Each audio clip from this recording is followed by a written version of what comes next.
Yung Maritime Zones Act na pinirmahan ng Pangulo last week, I was trying to figure out what's the next step there. Kasi there's been talk that we have to internationalize it to make it recognized by other countries or by multilateral institutions and organizations. Otherwise, baka maging para tayong China na meron tayong declaration na parang dash line lamang pero tayo lamang nag-declare. So what's the next step there, sir? Hindi po actually yung Maritime Zone Act implements UNCLOS and the South China Sea Arbitration. So, wala na po tayong ibang gagawin doon kundi i-map out na nga natin yung ating maritime zone, no? Territorial sea, exclusive economic zone, continental shelf. No? Kinikilala na po yun ng international community. Marami na pong bansa ang nagsabi nga na, for example, yung South China Sea Arbitration dapat sundin, sinusunod na po natin. Tapos yung UNCLOS naman, kinikilala rin naman ng international community. So we're just implementing it. No? So yung batas po is a domestic legislation. Ang kailangan lang gawin doon is to inform other countries that there is such a legislation now. Okay. And then implement lang natin. No? Akala ko, Prof, so kailangan i-inform o ipadala dun sa IMO. Or UN? Or at saka yung ICAO. Iba po yun. Opo, hindi. Iba po yun. Kasi dalawang batas po yan. Yung Maritime Zone Act, tsaka yung Archipelagic Sea Lanes Act. Okay? Yung Maritime Zone Act, bale, in-implement lang niya yung maritime zones. So, all that we need to do is issue nga yung map ng ating maritime zones. No? Para maging mas malinaw kung hanggang saan yung mga hangganan nun. Yung Archipelagic Sea Lanes Act is yun po for further implementation pa. Bali kasi yun, inupisan lang nun ng isang proseso ng pag-designate naman ng sea lanes, archipelagic sea lanes, na particular para sa mga military vessels and aircraft. No? Na maaring tumaan sa loob ng ating katubigan. Okay? So, yun po yung dadalhin sa IMO at saka sa ICAO kasi yung implementation, yung designation ng sea lanes at saka yung paglagay ng rules sa kanya, no, i-consult yan siyempre sa mga gagamit ng sea lanes. So yun po yun. So iba pong issue naman yun, ibang gawain yun. Professor, with the two laws, may mga nagsasabi ngayon na actually daw binitawan natin yung Kalayaan Island Group. Tama ba yung interpretation na yan? Because of these two laws daw, nawala sa atin yung KIG. Hindi po totoo yun. Propaganda po yan. No? Nung propaganda ng mga pro-China. Opo. In fact, yung Maritime Zone Act, parang pinapakita nga niya na nag-exercise tayo ng full sovereignty over all our island territories outside the Philippine Archipelago, which refers to yung nga pong Scarborough Shoal at Kalayaan Island Group. Kaya nga po nagagalit ang China at nag-issue agad ng statement ng protest. No? Kung totoo po na ginibap natin yun, hindi po inig ang China. In fact, magse-celebrate siya, tatanggapin niya yung batas. No? Kaya yung nagsasabi na ginibap natin ng KIG, kalokohan, nanloloko po yun. No? Yung isa ko pong nakita na article, hindi yung tamang version ng batas ang tinitignan. No?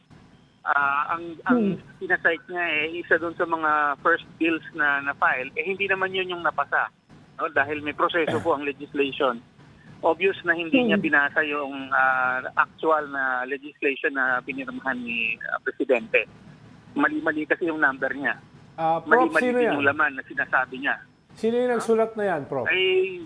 Ay siguro naman po kumakalat na yun ay malalaman ng po ng tao kasi hindi na lang po natin sabihin. No? Professor, yung statement ng China, it was just a reaffirmation of their position, ano? Yung reaction nila dyan sa dalawang batas na yan, it merely reaffirmed their position on the issue, ano? Opo, bali hindi po yun unexpected, no? Talagang alam namin na magpuprotesta talaga ang China. Kasi para sa China, kahit naman ano gawin natin, provocative sa kanila at escalation sa kanila, no? Yes. Kahit tumutot tayo, escalation na sa kanila. So, yung mga statement nila ngayon, bale, hindi po yan bago. No? Expected po yan. Prof, ay isang tanong ng marami last week ay ito bang pagkapanalo ni Trump ay mag-entail ng pagpabago rin sa foreign policy ng US dito sa ating rehiyon, dito sa ating South China Sea? Well, so far po yung mga nakikita namin na statement ng mga kanyang team, no, pareho lang po ang magiging posisyon ng US, no, pagdating dito sa issue na to. And in fact, yung isa po nakita naming dokumento ng kanyang agenda, kinikilala niya yung kahalagahan mismo ng Pilipinas, no, sa kanilang pagposisyon dito sa Indo-Pacific. No? So hindi po kami nag-expect ng major change. Baka magkaroon ng pagkaiba sa style dahil alam naman natin si Trump medyo unpredictable na konti. Pero yung overall na postura po nila at pakikitungan nila sa atin, hindi po natin i-expect na magbago. No? Dahil kailangan din po nila tayo sa kanilang competition laban nga dito sa China. Prof, with the passage of the Maritime Zones Act, ang sabi kasi nila, NAMRE will come up with a new map specifying kung ano yung hangganan ng mga jurisdictions ng Pilipinas. Is this going to be maritime jurisdictions lang o pati territorial jurisdictions? For example, sovereignty issues, territory issues, or ano lang, or dagat lamang? I asked it kasi, for example, some people are asking, what about Sabah? Is Sabah going to be in the new Philippine map already or not yet? I don't know if that's, di ba? Yung pong mapa na issue base po sa Maritime Zone Act, kaya ang laman lang po niya bale yung maritime zones. No? Ikaklaro lang doon kung nasa ng ating archipelagic waters sa territorial sea, EEZ at continental shelf. So ilalarawan po yun doon, both yung fixed na at saka yung provisional pa lamang, no? Kasi siyempre may ilang zone diyan katulad ng EEZ continental shelf, no, na yung especially yung may kapitbahay tayo na hindi pa nagse-settle yon, subject pa yan to future negotiation siyempre and finalization. So ipapakita lang doon yung kumbaga yung starting point natin, no, sa pagtingin sa ating mga maritime zones. So, Prof, what about for example, Pag-asa Island, di ba? Pag-asa Island is not part of our EEZ anymore, but it generates its own 12 nautical mile territorial sea. So is that going to be part of the new map? Is that also specified in the Maritime Zones Act? Siyempre po, kasama po yun. And again, mabuti po, pinag-out niya yan, no? Kasi hindi naman talaga natin inangkin ng Pag-asa Island at Kalayaan Island Group sa basis ng EEZ. Dahil ang EEZ sa tubig lang po yan. Ang basis po ng claim natin sa Pag-asa at Kalayaan Island Group ay yung ating exercise ng sovereignty na hiwalay po yan sa EEZ. No? Kaya yung Pag-asa, kaya yung dahil sila ay subject to sovereignty, meron silang territorial waters. No? So yun po, na makikita din po yan doon sa mapa, makaklarify din po yan. Okay. Professor, pag ganitong gumagawa tayo ng mapa, are we required or do we normally consult merong mga international agencies sa paggagawa nun? Para yung final na produkto na lalabas, hindi na masyadong maki-question. Meron bang ganong requirement o may rules sa paggagawa ng mapa? Wala naman pong ikukonsulta, no, dahil yan po ay national task po yan. Bahala po ang bawat bansa na gumawa ng kanyang mapa. Meron lang tayong sinusunod na mga standards, no? Kunwari yung paano, anong kulay ng letra, anong klaseng symbol ang isang bagay, para nagkakaintindihan ng lahat ng bansa kung anong ibig sabihin ng mapa. So yun lang, yung standards lang, sinusunod lang natin kung paano mag-drawing, kumbaga. No, in the same way na lahat po ng mga kunwari mga tawag dito, yung mga survey map para sa mga land titles, no? Standard po 'yon, no? Kahit sinong geodetic engineer na gumawa nun, sinusunod lang niya yung standard para kita ng lahat, no, naiintindihan ng lahat kung yung drawing niya. So ganun din po dito, meron pong standard etong bagong mapan to, Professor. We will be using as basis yung may basihan yung arbitral ruling, hindi ba? Opo, dahil gagamitin natin yun. Gagamitin natin yun. Opo, sinabi po niya kung paano dapat magkaroon ng EEZ and continental shelf ng Pilipinas dyan sa West Philippine Sea. So, Yun po yung gagamitin din natin na basis, no? Para nga mag-drawing ng East Continental Shelf dyan sa West Philippine Sea. Di ba, Prof, mas mahalaga ay yung term of reference nitong maritime baseline law natin ay nakasalalay hindi lamang dun sa 1898 Treaty of Versailles na yun yung term of reference ng chief legal advisor ng presidente, si Enrile, kung hindi doon sa 1900 Treaty of Washington. No? So, ang itong ginawa natin ito ay yun yung term of reference. Kaya, kinaklarify niya ng malinaw yung ating teritoryo sa Scarborough. Ginawin lang po natin, no? Medyo may ibang nagkahalo-halo na dyan. No? Yung mga baseline po natin, nandun po yun sa existing law, yung RA 9522. Yun po yung baselines law natin. Inisyo yan noong 2009. So, itong Maritime Zone Act, parang, kumbaga, kung step 1 yung baseline ng RA 922, step 2 ngayon itong Maritime Zone Act. Kinaklaro kung ano yung mga maritime zones na pwedeng natin magkaroon dahil doon sa mga baselines na yun. Yun pong Treaty of Paris of 1898, saka Treaty of Washington of 1900, at saka yung US-UK Convention of 1930, yan po yung nag-identify kung ano yung mga land territory natin. No? At dahil may land territory tayo, pwede tayo ngayon magkaroon ng baselines. Okay? So, dun po yun nakasalalay, bale. So, kumbaga, yung mga treaty na yon, step 0, in-identify niya kung nasan yung lupa, no, ng Pilipinas.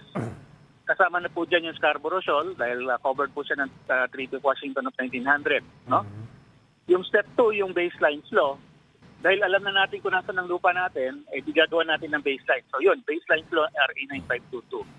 Okay? And then ang sunod na step is yung Maritime Zone Act nga. Dahil alam na natin kung nasan ang baselines around the land territory, then we can now determine nasan yung mga maritime zones that are based on the baselines. Okay?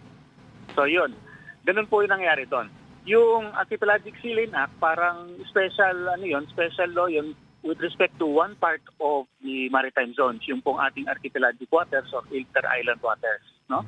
So ini-implement lang natin yon para maklaro din kung saan ngayon dadaan ang mga military vessels in aircraft sa loob ng ating mga kapiligan. Okay. Prof, teka, huling sundot, balikan ko lang kanina. I had a question kanina about Sabah, whether Sabah would be included in the new map. I know it's not. I'm sure it's not.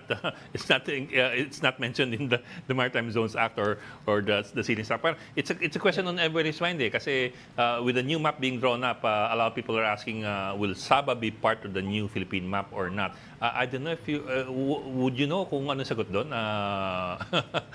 I'm just taking a stab here. Hindi naman po talaga maiiwasan yung Sabah dahil nandun siya sa parte na yon ng Pilipinas. No? So, kahit anong mapagawin mo, kasama talaga yung Sabah. No? Ang issue lang doon is ano yung baselines niya, no? At ano yung maritime zone na ilalagay doon.